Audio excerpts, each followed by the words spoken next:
Sharing a stage with Tom Stoppard can be dangerous. In Hermione Lee's biography of him, she recounts the anecdote of an insecure interviewer who, due to being nervous, took a bit long to think up his next question. Tom Stoppard looked at the interviewer in front of an audience of 800 people and asked with friendly concern, "Do I see panic in your eyes?" As a reader of Hermione's masterful book, I'm of course aware of this cautionary tale of what can happen to you if you think too slowly, if you bore this unique mind. I'm also aware of this cautionary tale because that interviewer was me.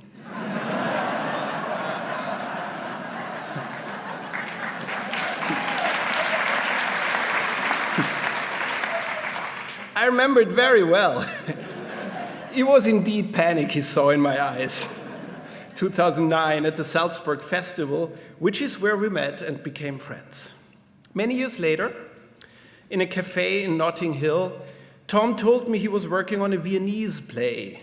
He then sent me questions about Viennese customs, about life between and during the two wars, and about the Nazi era in Austria. I quote Tom, "I have a Nazi bureaucrat civilian in a high-up position to do with housing and requisitioning Jewish homes. It is necessary for his Jewish victims to address him by his job title, which I guess in German would be one long word. He wouldn't be the big boss of the department. It doesn't have to be authentic. You can make up a suitable title."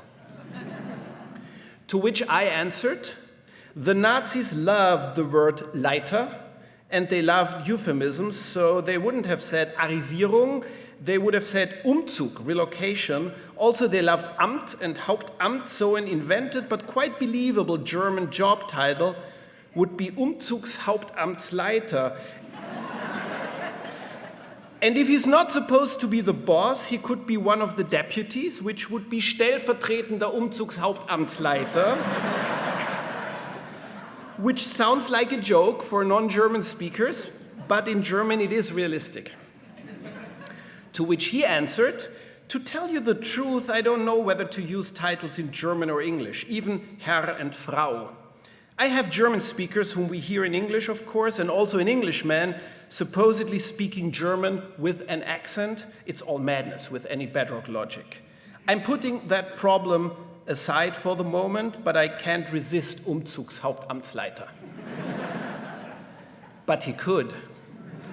In the play, the truly frightening character in question is called the civilian. When Tom sent me Leopoldstadt, still called a family album back then, I was overwhelmed. Actually, I was in tears, as have since been many people who saw it on stage. I think it is close to impossible to sit through its devastating last act without crying. I immediately volunteered as a translator into German, and while I was working on making these Viennese people speak actual Viennese, I was in constant awe of how the British playwright Tom Stoppard had managed to write the play that generations of Austrian and German writers, including of course me, should have written, but didn't manage to write. To be able to come up with something unexpected, that is talent. To come up with something that everyone who sees it recognizes as something that was missing and absolutely necessary, that is genius. My father, born in 1927, yes indeed, 27, into a Jewish family in Vienna, very much like the Merz family in Tom's play, told me about messy Christmas celebrations like the one you see in the first act. He told me about Jewish and Gentile relatives mixed together into a group in which everyone thought the question of racial belonging was rapidly becoming a relic from the past. He told me about his parents, my grandparents, having to move out of their house because someone, some civilian, had decided to take it from them and give it to their neighbor. He told me about dozens of uncles, aunts, and cousins who came to say goodbye and then disappeared forever. He told me about my grandfather forging documents and getting fake testimonies to turn himself and his wife into so-called half-Jews, thereby saving their lives and making mine possible, like Hermann Merz does in Tom's play. But Hermann's effort stays futile in the end. Sometimes life is even more dramatic than art. I'm so grateful Tom wrote this masterpiece. To me, it feels like he wrote about my Viennese family, and I know it will feel just like that to all audience members of Central European Jewish descendants.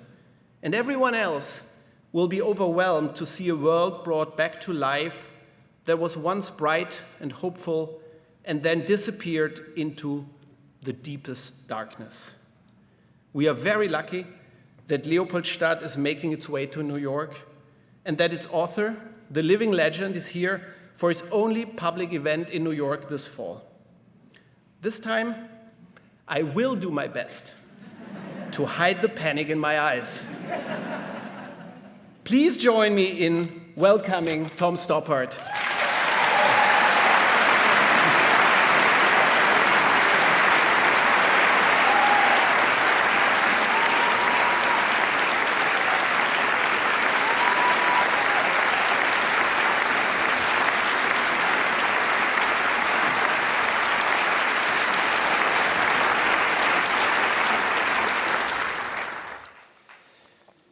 So, Tom, to start with something not quite simple, I think, why is the play called Leopoldstadt? It's not a trivial question because, yes, Leopoldstadt is the old Jewish district in Vienna, but the play is not taking place in Leopoldstadt. No, it's where they come from, where they go back to. But that's to answer your question on a respectable level. There's also this mysterious thing of thinking, is this a good title or is it not? You mentioned, and I'd forgotten this, that when I sent you the play, it was called A Family Album, which still seems to me quite a good title for the story I'm telling. And at the same time, it seems to me not actually a particularly interesting title. And so the two or three of us, we discussed the possibility of calling it this or that. I think there was 5 minutes when the play was called Cat's Cradle for reasons which might emerge. But actually, and this is particularly true of Patrick Marber, who directed the play, once the idea of Leopoldstadt was thrown up, I think I suggested it. I think we all sort of felt that it actually did strike a note which was somehow sympathetic with the plays, with the subject, as well as having a slightly mysterious, enigmatic resonance in English to an English audience. So I was a bit afraid of having to constantly explain how to pronounce Stadt, but in the end it didn't matter. And now I just think of it like a play. But that family album is something they talk about in the first act. And for me, this is actually the strongest image, and there are several very strong images that stay with the audience, but this is for me the strongest one in the play, is that image of the family album with the unknown people in it. And there's this great line, it's like a second death to lose your name in a family album. And I have these albums, black and white pictures of people who perished, and the people who knew them also perished. So I will never know how they are related to me, and I'm sure many people here have those albums. And for me, these people waving goodbye from a train, unknown by everyone, seem to me somehow the central image of the play. It's all about forgetting what happened in a family. Do you agree? I do. And I also think, actually, this is, of course, better on a poster than black and white people you Yes. don't recognize. Yeah, But in a way, the black and white people are yeah. stronger. I think it's in, you know, as it were, in a competitive spirit with Copenhagen by Michael Frayn. You know. Listen, about the photograph thing.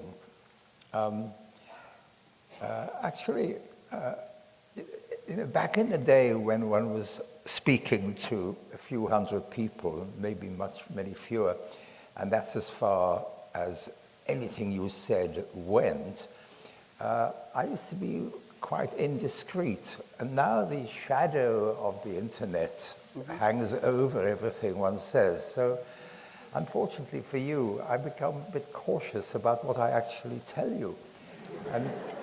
And this is slightly borderline. The bit which Daniel referred to, which is, I'm glad to note, something of importance to him in the play, was written at a very late stage. In fact, the play was written before, as it were, I gave Granny, it's actually the two women who are in the family, before I gave them this photograph album scene. It's not even a scene, it's a kind of interpolation. It's like one page, if that. And when I watch the play, which it is my duty to do currently, I'm reminded of how much I owe to the suggestion that the grandmother in particular should have another go, should have another opportunity to be more than background. So I wrote this little scene at the suggestion of two people, actually. And watching it now, I'm so grateful to them. You know, I've never quite acknowledged it because it's just part of the work, which is continuous and ongoing. But yeah, this is the bit which I wouldn't normally tell you, which is that there was a sort of little kind of meta reason, which is that it made that part more attractive to an actor. There was, you know, first of all, more is good if you're an actor. I've made this mistake for many years. I always think an actor is really grateful to me if they have a chance to just sit in the dressing room for a while other people do. But it's not true. They bounce up if you give them an extra line, even if it means a different wig. So, yeah, it made it a better part for these two women in the family. And I love the fact that theatre is such an empirical art form. Well, I won't tell you what it was, because I must kind of have some limits as to how much I confide in you.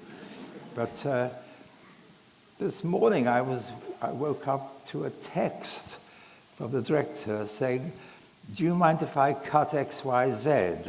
And I thought, oh my goodness, is that possibly? I thought, yeah, maybe that's a good idea, and maybe we'll do it. I don't know at the moment. But what my point is that theatre, for me, is this organism. Ever since I was first a public writer, in the sense of having to explain myself in public as a playwright, I've always insisted that theatre is an event, not a text. So I feel the text is never, as it were, stabilizing. Other writers would completely disagree with that. The text stays the way it is. I just get back into the text every time I'm involved in a rehearsal. In a sense, this is my third Leopoldstadt in English, because we were interrupted by COVID in London, and there was a Leopoldstadt 2, which we tried without an intermission, which we all thought was better. And this is Leopoldstadt 3. And,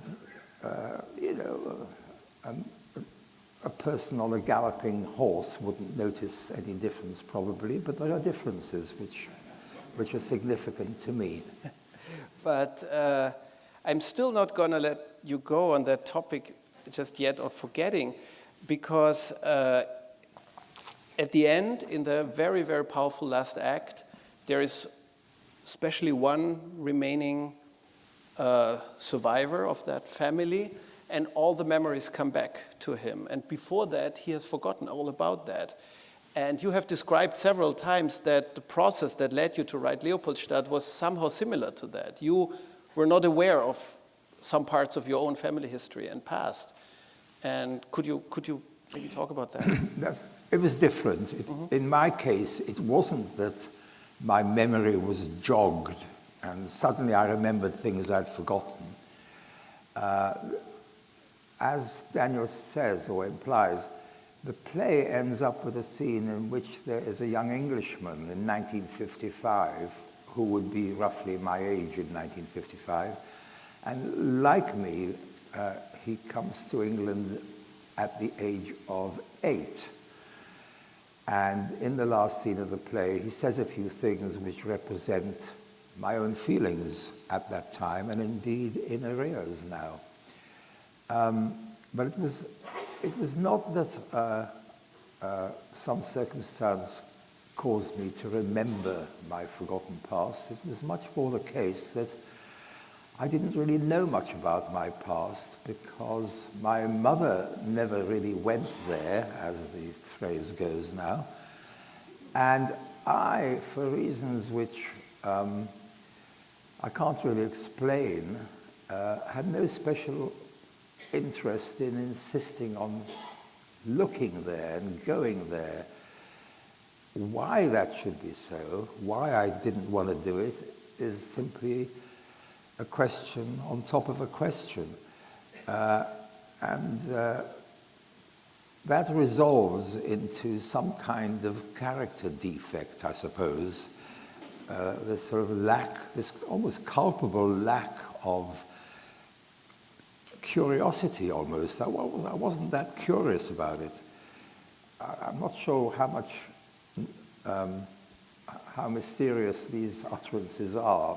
To some of them they're familiar, to other people you don't know what I'm talking about. I came to England at the age of 8, but I've been in India 4 years, so unlike the character in the play, I could speak English, and in fact English was my only language. And my father was killed in the war in the Far East. My mother married a British Army officer, Stoppard, whose name I was given. My brother and I became little English schoolboys and never looked back, which is a harmless phrase, but in my case, I just did not look back. And I don't know what to say about it, really. My mother was nervous of the fact that we had family in communist Czechoslovakia. The Cold War was icy cold at different periods, and it could actually do you harm if you were a Czech at that time living at home with relatives in the West. It wasn't good. So yes, getting back to where we were, sorry about the circularity of all this, but I didn't have a lapse of memory. I had a lapse of character. But, I mean, thinking about all that in your work, Arcadia came to my mind, and in the center of that play, there is a forgotten family tragedy. And at the end, nobody knows what happened except the audience. Then in Indian Ink, even the audience is unable to get the full picture of what happened with Flora back then, because it's kind of forgotten. You can't find out about the past. You have always written about the fact how everything gets forgotten by a later generation. Then I had to think about Rosencrantz and Guildenstern, who show up in this story. It's not their story, and they don't know where they come from. So it seems like, am I making too much of it? Or no, I'm so grateful for this. I appear to be, I'm all of a piece, it seems. I don't know. I have no idea. But yes. Oh yeah, I could also say, even the hard problem ends with a girl who does not know who's his real mother. Yes, that is true. I think this merely underlines the well-known trope that there are only 7 plots, and you just just do what you can. Yeah.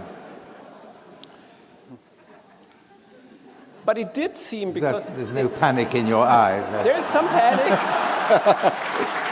but there is the Nathan at the end of Leopoldstadt. He says to Leo, "You live as if you don't throw a shadow," and you have always written about people who live as if they don't throw a shadow. So somehow that has been on your mind, I would think. Of course, there are a number of things one could say about my work or anybody else's work which are undubitably true statements. I mean, there's nothing false in them. It's just that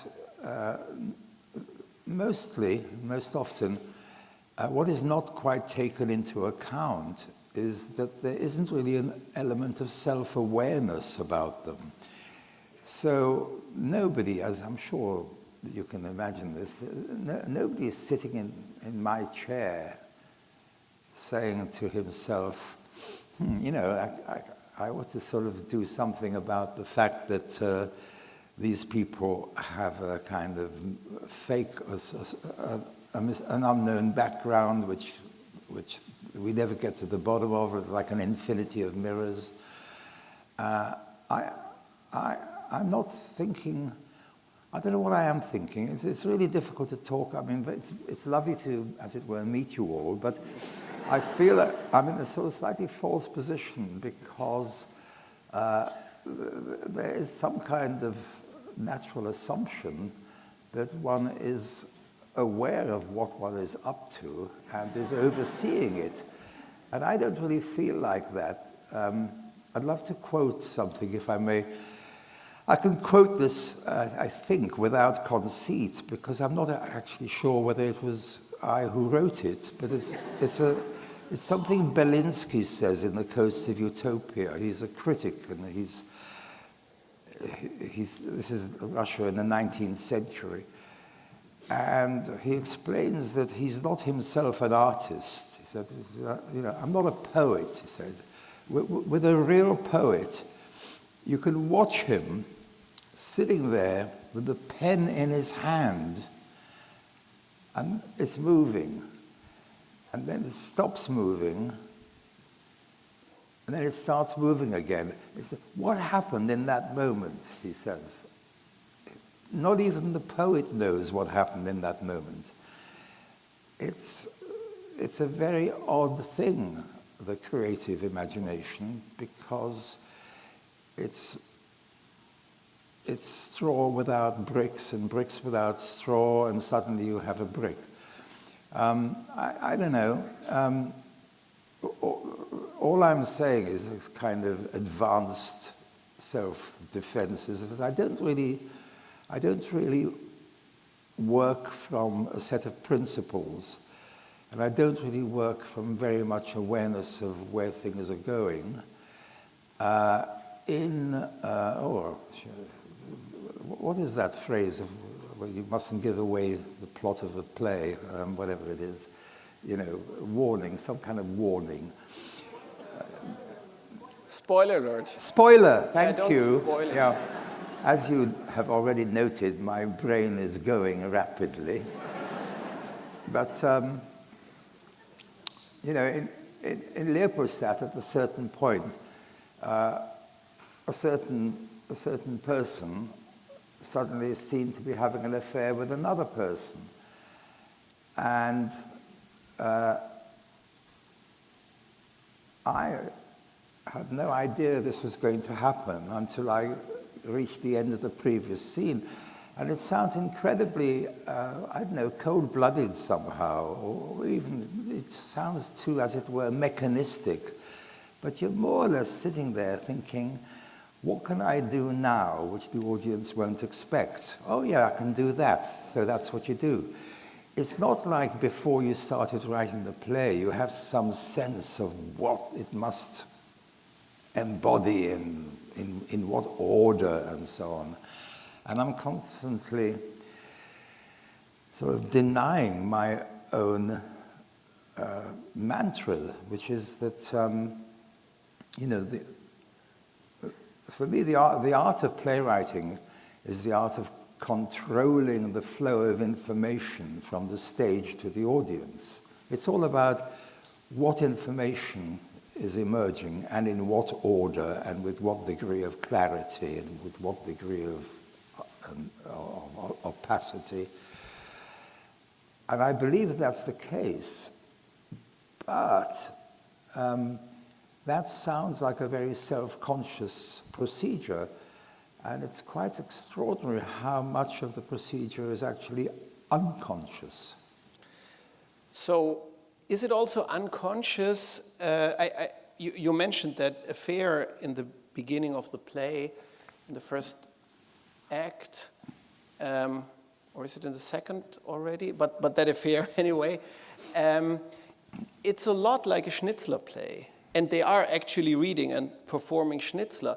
And it did remind me a little bit, in formal terms, of The Coast of Utopia, which starts like a Chekhov play, and then both plays move ahead to become something more dark and contemporary, and maybe some people would say more Stoppardian, as they move ahead. Is that also something that you do unconsciously, or is that something that you do consciously? You model the beginning on some playwright you admire, and then you move away from them? Well, yes, I went to see a production of A Month in the Country, Turgenev, and I loved it so much, and I sat there, I thought, I really would like to write a play for this set. Just leave everything there it is on stage, just leave everything there it is, and I'll write a play for that set. And I, in a sense, did. Part of Coast of Utopia, the second part, I think, starts like that.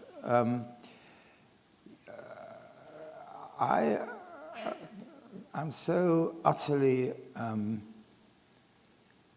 enthralled to the kind of theatre that Chekhov invented, and I think he did invent something that I'd like to be able to do that, but actually the nature of my own imagination precludes the possibility of my writing a properly Chekhovian play. I mean, first of all, I'm very literal-minded. Secondly, I'm sort of a hostage to a kind of dramatic surprise effect, sort of to regularly surprise the audience and myself and so on. But I just love the texture and fabric of a Chekhovian play. But I've never, other than that, I've never never worried about trying to write the plays which I happen to admire. So Schnitzler was not an influence on the first and second act? Schnitzler? Schnitzler, yes. Well, I Englished. Yeah, I know. Yeah. What was it called in German? We called it Dalliance. Liebelei, wasn't it? Liebelei, yes. Yeah, that was a Schnitzler play. I actually more or less named there's a couple of moments in Leopoldstadt which simply borrows names from Liebelei by Schnitzler. No, I don't think I've ever...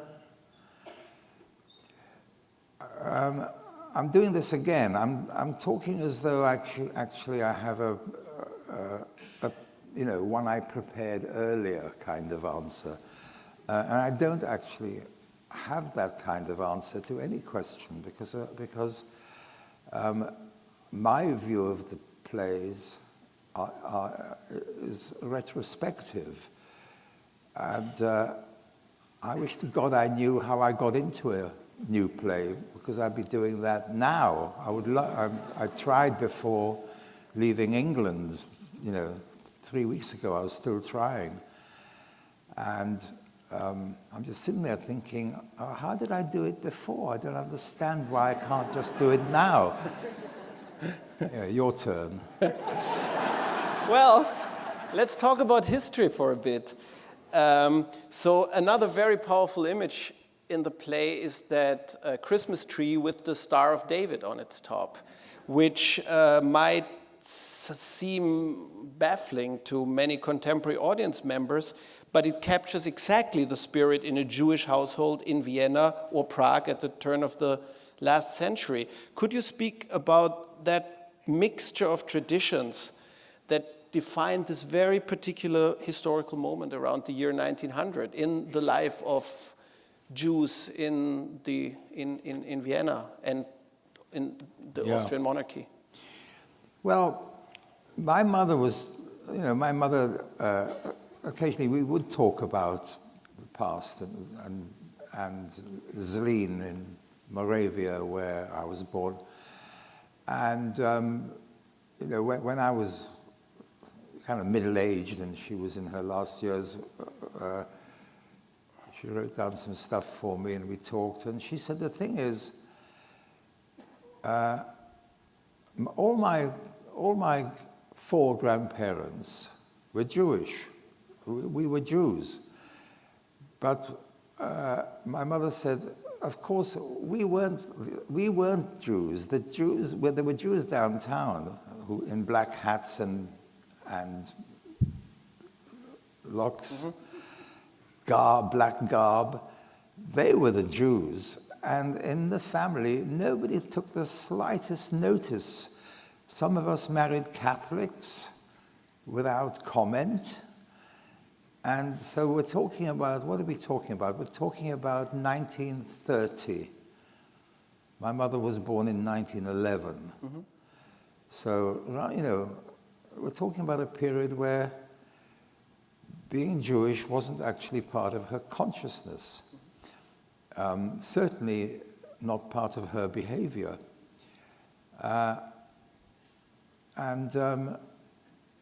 So I'm so sorry, I actually forgot how we got here. It was about the fact that Jewishness didn't mean that much at that historical moment to indeed, Jews. Yeah. Indeed. Much later, I don't mean this with disrespect, but when my mother was safely dead, I was able to investigate my childhood and write about it in a long article for a magazine. That's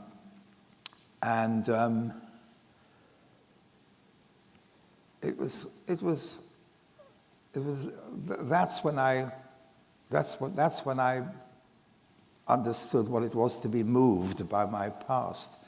I should mention, shouldn't I, that the scar thing? Should I? I was interviewing old ladies from Zlín, from Moravia, about the years sort of 1930s. We left in 39.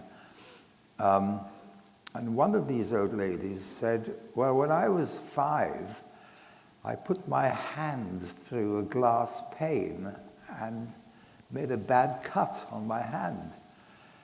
And your father sewed it up. My father was a doctor in the Batia hospital in Zlín. And apparently he was the nice doctor that children chose. If they could choose who was going to sew up their cut, they chose Dr. Schnitzler, my father. And I thought, thank you for telling me that, how nice. And then she said, here it is. And she showed me her hand with a scar on it. And it was a very odd moment because I'd got nothing from my father. I barely could say I'd remembered him. I didn't possess anything he'd owned. Nothing, except this scar was from him. So I found a way to put that into my play, which I must add in parenthesis, was not characteristic of my career. I would, have much more tendency to avoid putting myself into plays. But yeah. That process of assimilation, which is such an important, topic, especially of the first half of your play, I'm always confronted by bafflement when I tell American or Israeli friends that my grandparents, both born in the 19th century, that they got baptized as adults. And Americans then usually ask me whether they had some kind of religious experience or conversion, but of course that had nothing to do with it. It was the process of assimilation, and it's kind of amazing that without anti-Semites, Jews would probably have disappeared from Central Europe by assimilating. And of course we can read in Proust in how the Dreyfus affair stopped that, and suddenly anti-Semitism became so strong. And I think that's also a very important part of your play. These people, being Jewish doesn't mean anything to them anymore, to most of them, but then suddenly they're forced to realize it means a lot. That's true, but as somebody in Leopoldstadt remarks,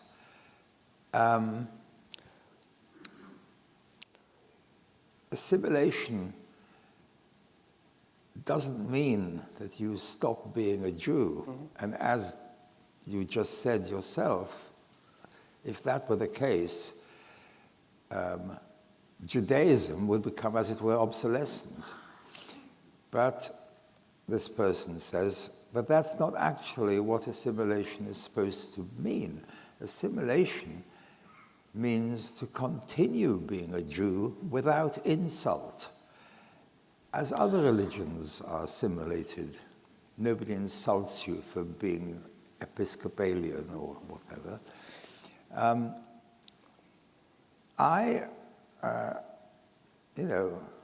I'm old enough to kind of know better and worse by now, but I don't feel at ease with myself regarding Jewishness because it doesn't really enter my mode of life. I don't feel that it affects the way I write. It doesn't affect the way I love. It's just, as it were, an interesting fact about me. And that doesn't seem quite adequate when I examine it objectively. It doesn't seem like an adequate response. And the other thing about the autobiographical element in the play is that, yes, indeed, I was triggered into it, I think, because I was made aware that my general attitude, which was that, my life was charmed. I'd been scooped out of the way of the Nazis and out of the way of the Japanese, just went after Pearl Harbor. And then we were in India. My father was dead, but instead of going back to Czechoslovakia, which by 1948 had become a communist country, we were made into little English schoolboys. This great good fortune was visited upon me. So it wasn't difficult for me to become a little complacent about that. And that turned into the accusation that one is living as if without history. But in a way, you share that predicament with the people in your play, because they're coming from Eastern Europe, and they often, in that particular moment, the turn of the century and the 1 or 2 decades after that, they don't want to be confronted with their Eastern European past, and they have cut off the connections to their families or at least they're not going there, to their families in Ukraine and Poland. And so, in a way, they're also trying, back then, they tried to live without history, and then, of course, it turned out they couldn't. Actually, even in it was the First World War already that broke that narrative, because the Tsar's armies were advancing, and lots of many tens of thousands of Jews from Ukraine and Poland moved to Prague and to Vienna. And for the assimilated bourgeois Jews, it was an embarrassment. Their biggest aim was to convince everyone we are not like those people. So in a way, you shared what you just described with your characters in the play. But yes and no, because I was so unconscious of my history that I had nothing to confess to or boast of. As far as, I don't know how or why, but I took to England, one hates to be original, so I'll say like a duck to water. I just took to everything I loved, and of course, just starting off with the literature, but also the landscape. You know, when I went back to Czechoslovakia for the first time, I guess when I was about 40, and I had no sort of aesthetic response to these hills and forests. It was a foreign country, and I could add, and besides, the wench was dead, but as a heavy symbol. But I had, to me, the architecture of Georgian England, the landscape of Turner, the poetry of pretty much anybody until, what should I say, the Second World War, beyond. I felt Eliot was the poetry which chimed with me. I mean, I could go on with this. It becomes more and more silly, but yeah. So much later, and I'm ashamed to say, in translation, I could then kind of belatedly discover the people I'm reading in my 9th decade, for heaven's sake. The book I'm just finishing is by Joseph Roth, and 2 hours ago we were in the Neue Gallery bookshop, and I couldn't deal with things at that moment because I had to do the why, but there were at least 6 books I wanted to take away, and none of them were Evelyn Waugh, whom I loved, absolutely loved, and love still. But they were Stefan Zweig and so on. When we were talking about things that you had to translate on my behalf, I did think, am I too late to learn a new language now? Just my schoolboy French and my over-refined English sometimes. And I suppose the answer is yes, it is too late. It's like trying to learn the piano at this point. So it's a shame. But then why did you actually set the play in Vienna and not in Czechoslovakia? Old habits die hard. It wasn't going to be about me, for heaven's sake. Yeah. And you never know. My mother might have been listening. Also, autobiography is a kind of trap. You don't want to actually trap yourself into it. And of course, there is the fact that Vienna was one of the most interesting places on earth at that time in culture. Yeah.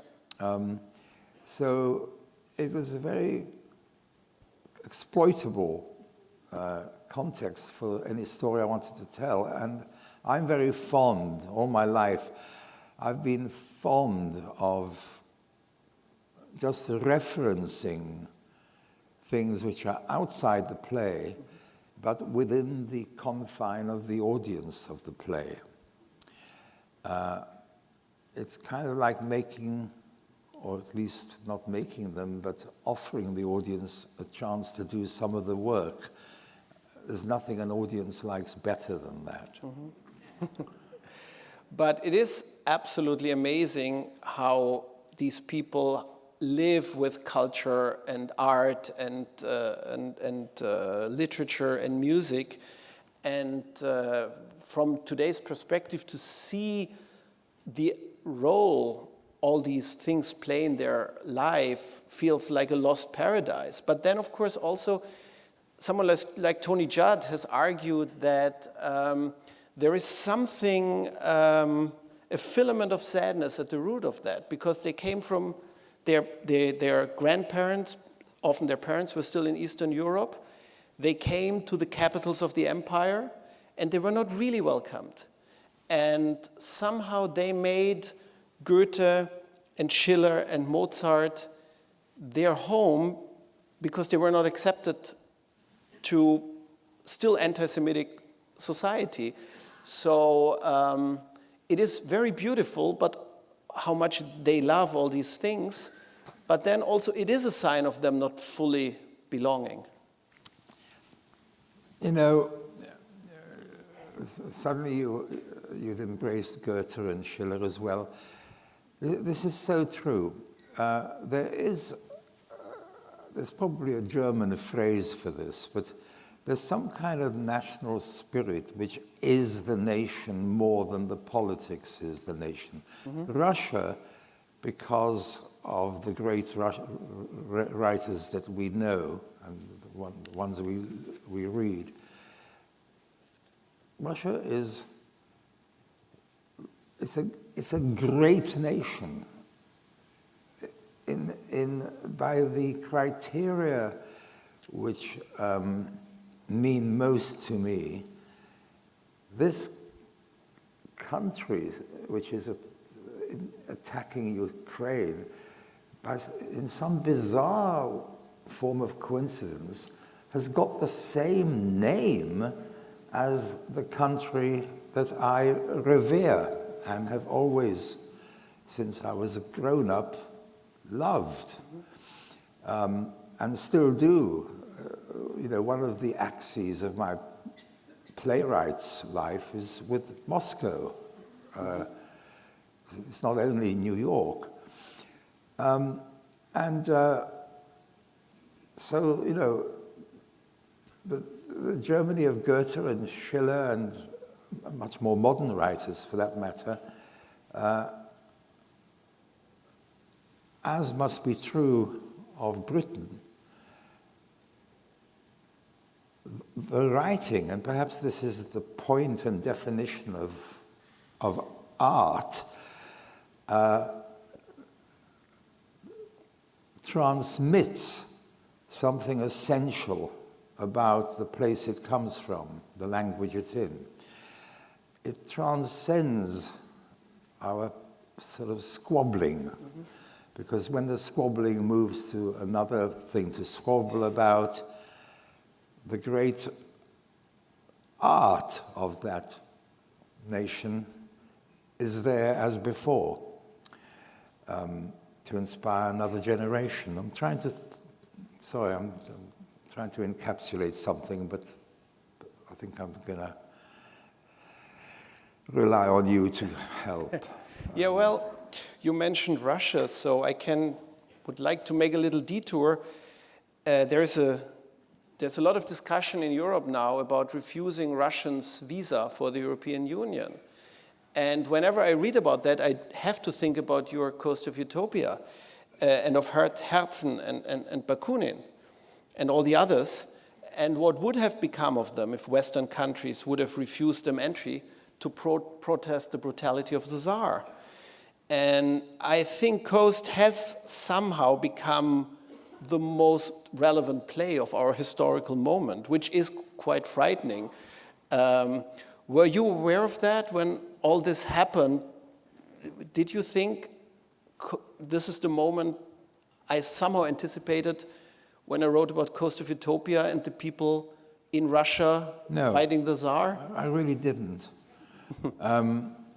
I've never managed to outguess history. I don't think many people do. I mean, was there anything at all which was less likely to happen than the fall of communism, if one were looking at communism in 1978? You know, was there anything anywhere which was less likely to happen within 10 years? No. 3 years earlier. I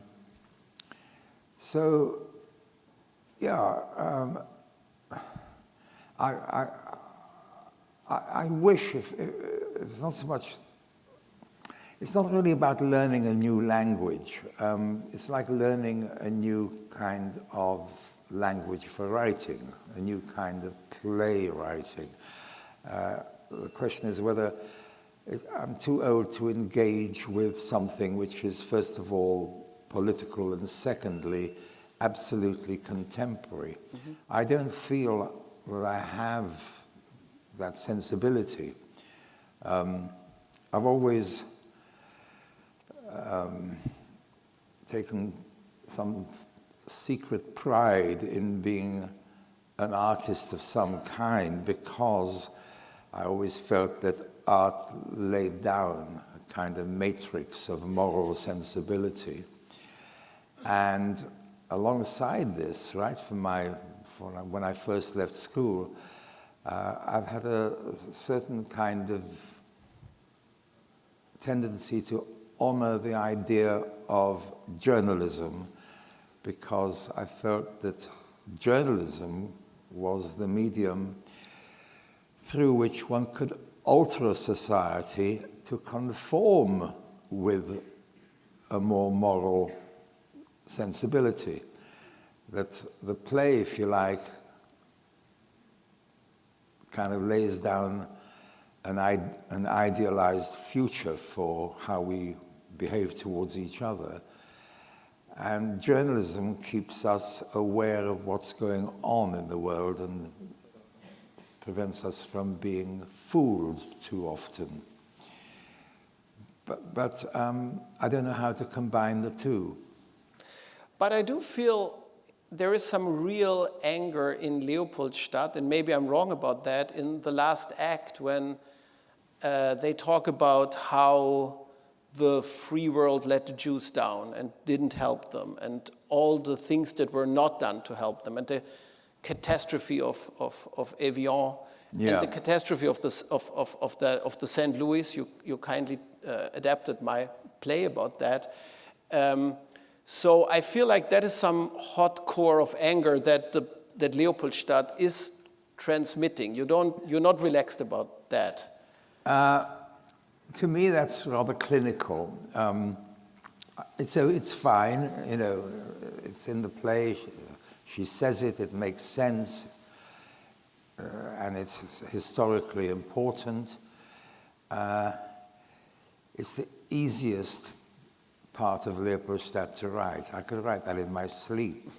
What is really difficult is not that sort of statement. Are you being sued by somebody?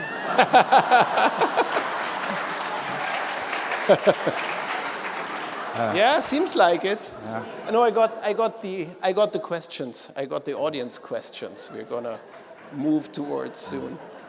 Well, you know, it's a secret which I hope doesn't get back to any of the actors. But one of the things I really like most in Leopoldstadt, you know, there's a sort of speech about the failure of the Evian conference and the American quota and all that. So in Vienna in 1938, a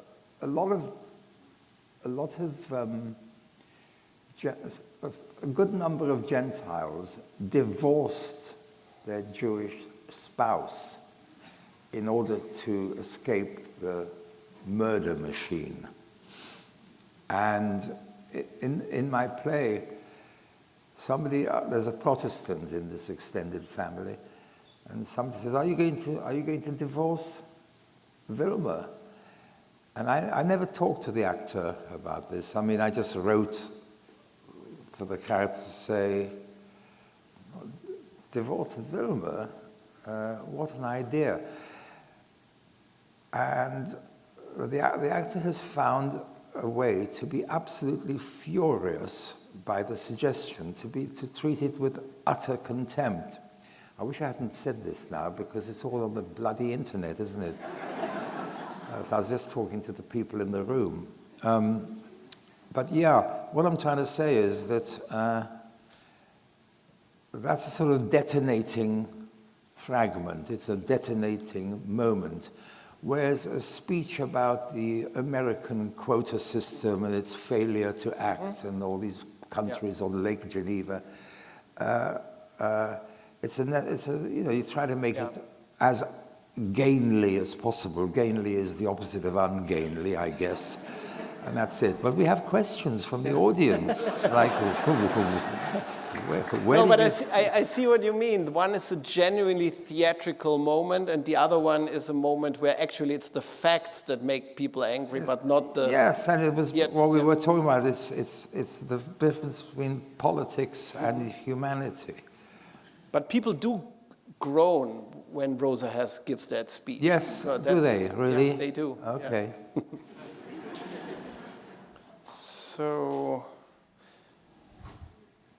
So one question, what role do you play in casting? Does seeing who is playing a part among other parts affect revision? Or even what and for whom you have written subsequent plays? I'm quite involved in casting the first time round. It's an arduous process. As I get older, I get lazier about that sort of thing. And actually, in this particular case, the director was in New York on his own for a couple of weeks, casting most of the 30-odd parts. And occasionally, in the past, I've written roles with actors in mind. Particularly, there was a wonderful actor. Anybody who's sort of my age might remember John Wood in.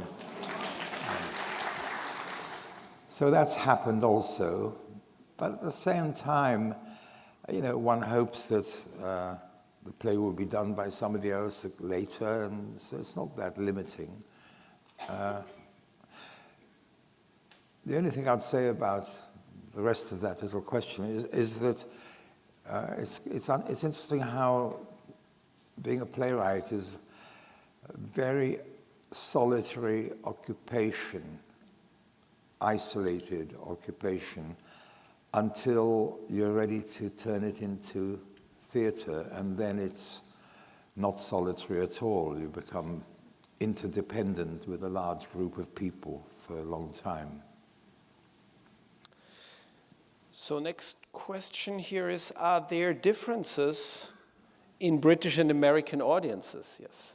Right. And how has this influenced your preparation of the Broadway production?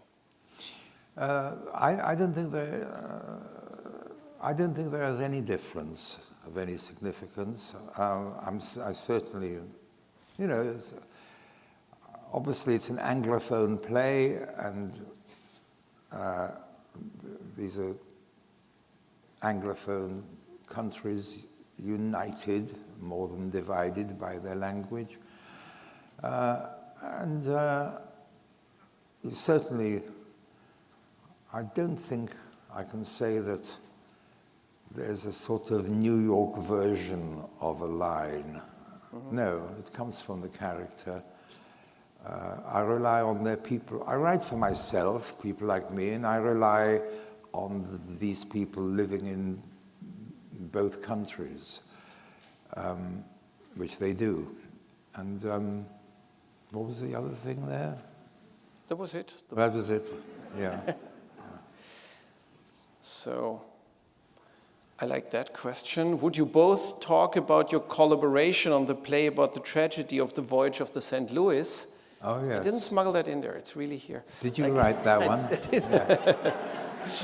So it's really interesting. There's a book by a couple of English writers about the voyage of the St. Louis.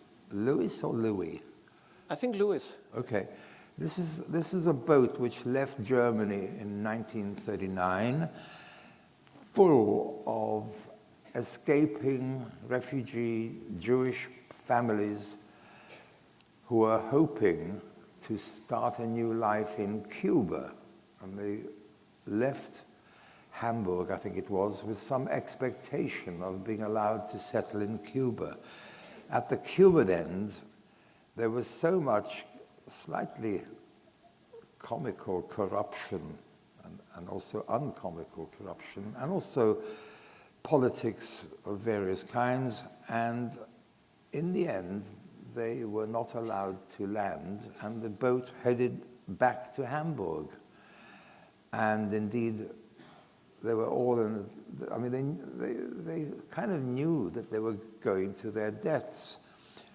And there was a book about this voyage, and Daniel adapted the book for the German theater. And I read his play in his translation because he was interested to see whether it might be done in English. And when I read the play, it just seemed to me that it would instantly work as a radio play.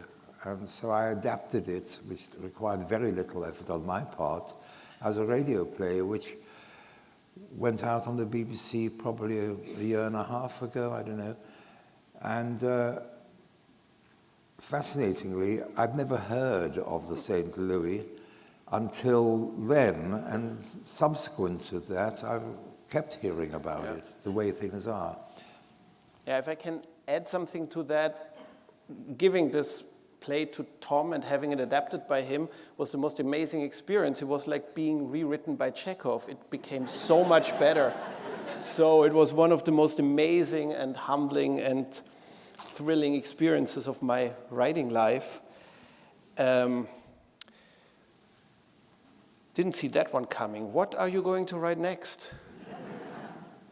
I have no story, and theatre is a storytelling art form, and therefore I don't know the answer to the question. Okay, one more, and then I have a last one. This one, in the play, the game Cat's Cradle is important to the plot and possibly the meaning of the play. How did this game become part of the play? Right, that's an interesting question, because I can't really remember how it became part of the play. It was something I think I'd saved up before there was any such play. I mean, although I have absolutely no skill for mathematics and very little knowledge of mathematics, I love mathematical history, and I like mathematical principles.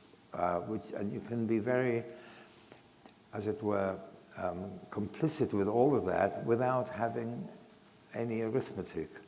So the idea that in the Cat's Cradle, every state emerges from a previous one, that they're actually deeply connected with each other. One turns into the other, which then turns into another, and they look different from each other, but you realize that below the surface, something structural is connecting each stage, each manifestation, each form. And it's not advisable to over-examine these stray thoughts and turn them into powerful metaphors. They won't stand up to that kind of treatment. But they are nevertheless the little spurts of fuel which goes into the carburetor. What a poetic simile. You know, the kind of thing which gives you something to write about above and beyond what the thing thinks it's being written about. Yep.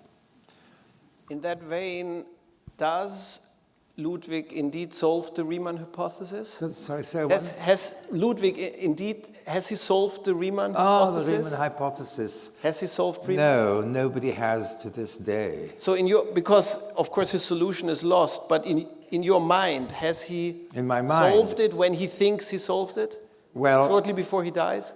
The actual words are that he thinks he's found a new way into it. And I do believe that, yes. But by that time, nobody had a pencil. Yes. Thank you very, very much.